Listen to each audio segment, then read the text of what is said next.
Life changing moment உங்கள் வாழ்க்கையில் எப்போ நடக்கும்னா, எப்போ தசா முடியுதோ அப்போ தான் லைஃப் சேஞ்சிங் மொமெண்ட் நடக்கும்.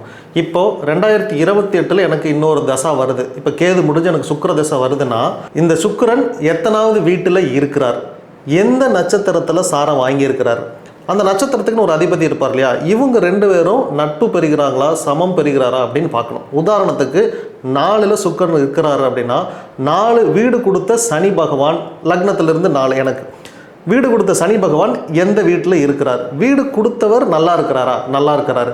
இப்போது சனியும் சுக்கிரனும் நட்பு கிரகங்கள் ஃப்ரெண்டு, அப்போ இது நல்லா இருக்குது. இந்த சுக்கிரன் எந்த நட்சத்திரத்தில் உட்காந்துருந்துச்சு, அவங்க 2 பேர் உறவு முறை நல்லா இருக்கா, நல்லா இருக்குது. அப்போ 2028 இந்த சுக்கிர திசை உங்களுக்கு அமோகமாக வேலை செய்யும்.